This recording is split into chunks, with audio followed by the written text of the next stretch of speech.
It is appalling that in the 21st century, some people will dress and people will see address them different ways. It is appalling.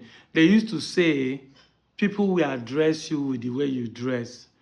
But in the 21st century is a lie, because even mad people can dress on suits and they will not be addressed as gentlemen. I have discovered that your character and attitude, your actions that speaks louder than your voice, is the real way you need to dress.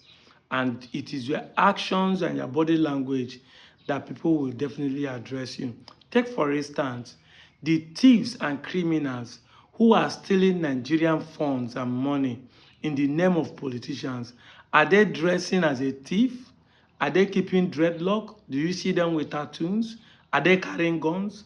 They dress on agbada, speak good English, but they are criminals, staying and standing as the leaders of the people, where there are wolves, lion eating the sheep.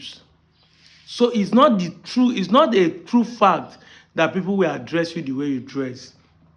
People will address you the way you act, and that is the truth. I made this video yesterday talking about how Ojukwu wasn't at fault to declare the Republic of Biafra that caused the war, that the fault came from Gowon. Yet, some people come up to say, I'm talking about it. Meanwhile, it's Aguyi Ironsi, an Igbo man that was the first to form a unitary system that combined the whole region to become one. I'm going to make a video to address it. But first, I want you to look at the video once again. Emergently Yoruba, mebekwa ka osi sọfa join afa. Ife ife a na-emezi ndị Igbo kịta. Mana o nwere ife ome. Awolowo fatụrụ ya nga na Calabar prison ka ọ nọ. Kedu onye kpọpụtara ya oge na Ojukwu onye Igbo je kpọpụta ya na first division ebe a. Akpọọlụ na interview Amadu Bello nyere. Ọ na-agwa ndị ọcha. Nye ndị Igbo na ịkpọtara afa na fa na-achọ ka fa bụrụ isi n'itinye fa na labor camp ebe ndị people na atụrụ people nga fa na-alụ ọrụ mgbe ọ ga-achọ ka ọ bụrụ head laborer. Ọ etu o si efu ya ọ ghọtara na onyinye Chukwu nyere ndị mmadụ, onyinye Chukwu nyere ndị Igbo. Ojukwu abụrụkwa ya si ka e nwee Biafra.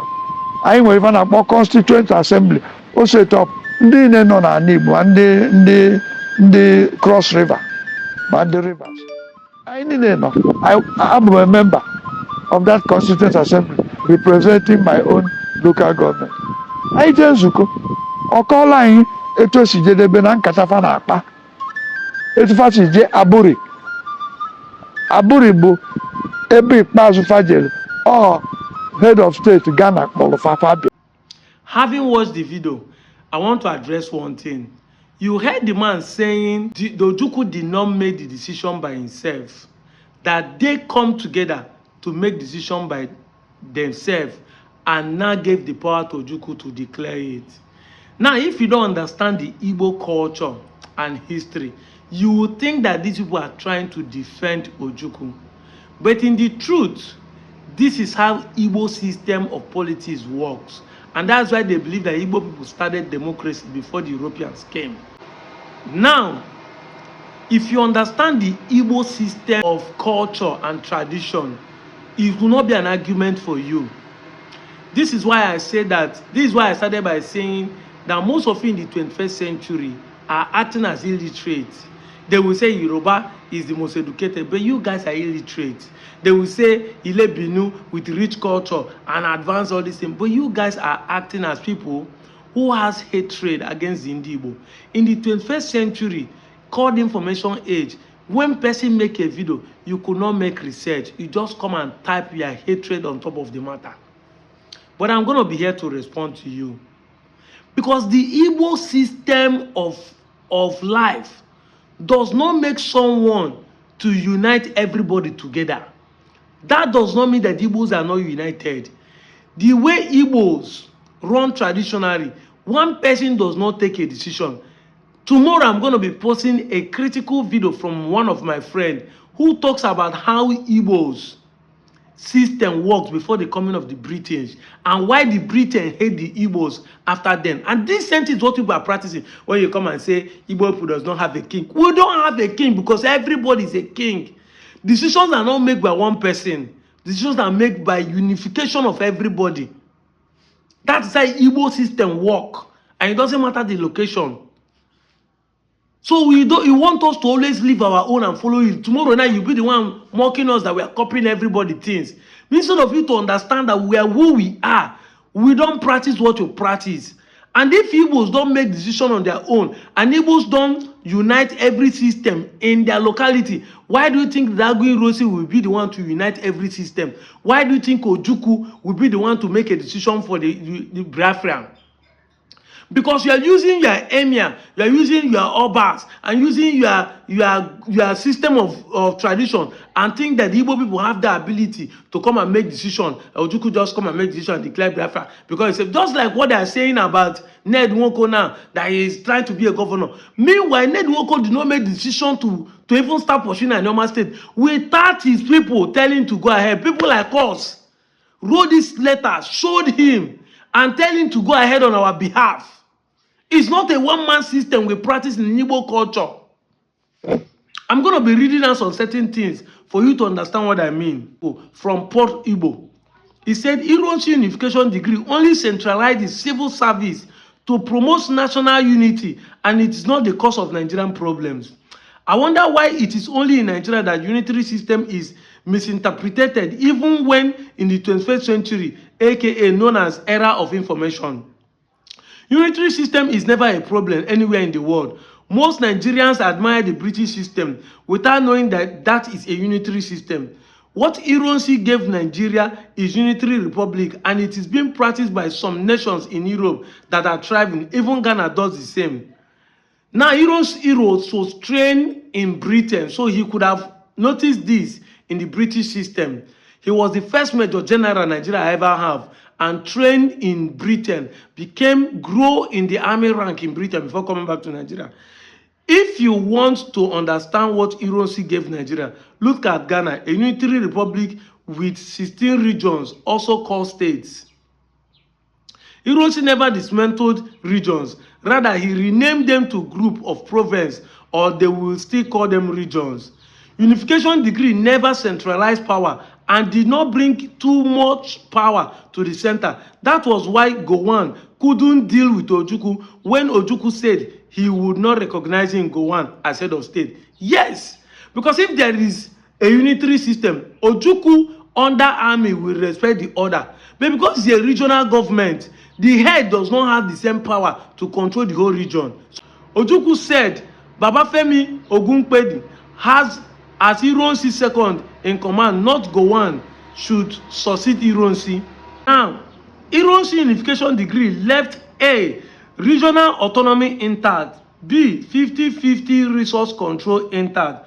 Gowon took over power and ruled Nigeria with regions until May 1967, when he dismantled regions and replaced them with states and removed autonomy from the states.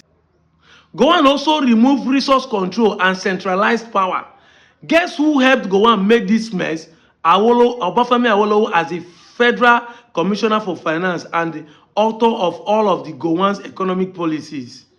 Ironsi appointed regional governors, namely Hassan Katsina for northern region, Adekunle Fajin for western region, David Ejo for midwest region, and Emeka Ojukwu for eastern region. Look at the name he put. Everyone for his own tribe had those regions. So you understand, he still recognized the regional government. He didn't really scatter them and reappoint them to wherever he wants, like what the military later started doing. They just appoint an Hausa person to come and rule Anambra and send the Igbo man to go and rule Sokoto. Ironsi and Aguyi were killed. Gowon took over power, appointed Adebayo Adeyinka, who succeeded Aguyi as the Western Region governor. At Aburi conference, all the regional governors were there representing the regions, and Ironsi was no more. How can sensible person still blame Ironsi for what Gowon did? Did Ironsi dismantle regionalism that existed after his death? So you see, sometimes when people make these things, it baffles me. Let me show you the evil that Awolowo did. That is why I made that video after the book launching of Babangida, and I said this is Awolowo coup. Let me show you. It was Asari Dokubo in a Champion newspaper, Tuesday, March 2022, 2005. Awolowo dismantled visual federalism in 1968, upsurging oil ownership and control from South-East, South Central, and Midwest Bende region to the center controlled by Hausa Fulani Yoruba as the author of Gowon's economic policy from 1967 to 1970. He stripped the southern minority of their resources, rights, and control through Chief G.I. Dina Commission. This is Asari Dokubo speaking in Champion Newspaper 2005. Because when I speak, I give evidence. Like I said, not everybody from the Western region are this evil. Not everybody from the Midwest, the Edo Urobo, are just evil or are this malicious to Ndigbo. There are some people who also speak the truth. Look at what was written in Vanguard newspaper, March 15, 2020, by Dele Sobowale. He said, the monkey dey walk, babu dey chop, is a statement that started because the revenue allocation formula introduced by Gowon, in bracket, General Ironsi, actually left the 50% derivation principle intact. And Awolowo was the beginning of Southern Fizzle serfdom. Descendants of Baba Awolowo are bearing the yoke of subjugation today. This is an Yoruba man writing this, telling you that it was Gowon that removed the 50% derivation of resource control for the regions and turned it to 1.5%. It might shock our readers to know that Gowon, in bracket North, did not act alone. The Federal Commissioner Minister for Finance during the Gowon administration and the author of atrocious edicts which resulted in the economic rape of the South was none other than our own dear late Chief Obafemi Awolowo. This is an Yoruba man writing, Papa helped to enslave us despite his own position on true federalism. We might never knew why Awolowo did it, but we cannot deny his complicity in the financial crime against the South. He and Gowon took our 50% and gave back to us as derivation, a merry 1.5% as federating unit. It was until Alexekwe made them and Ojukwu then went to constitutional conference that the Igbos fight for 13% derivation of oil proceeds for the South and Southeastern people, oil producing state. But Gowon took it to 1.5 with the help of Awolowo. This is an Yoruba man writing in the Vanguard of March 15, 2020. We're going to bring evidence now, go see they argue. If they pay me, everything I point to Ndigbo in the 21st century. In the 21st century, we're going to bring evidence. It's tiring. And this is why Nigeria is not moving forward. See, until the truth say we set free. If Nigeria is in bondage, it's because you are not telling yourself the truth. You guys are not telling yourself the truth. You guys meddle in lies, swim in lies, embrace lies, eat lies, shit lies. Everything that you live with is just lies and falsehood. And I've told you what is a lie before in my previous video. Lie is you saying things that does not exist. These things are not truth, and you don't have far to back them up. This is a Yoruba man sincerely pouring his heart, saying how it is. We cannot move forward in this country with this mindset. This is just a response to things I'm getting from my comment section. But tomorrow, I promise, I'm going to post a video of one of my guys, a video. I'm not actually talking that video. You will see how Igbo system worked before the colonial master and why it was difficult for the Britain to colonize us. Why we waged war with them for 31 good years. And when they succeeded, they intentionally hated us. And make you people believe this propaganda and this lie. That whatever happens, you will tag it as an Igbo. Common answers when I say Igbo people. Come on, Mobad, when I say Igbo people want to destroy una city. Somebody go say Lagos they smell, you go claim say na Igbo. You just dey live with hatred. Meanwhile, you no get house, you no get money. The same hunger where they Lagos, they everywhere in Nigeria. I'm out of here, Joe.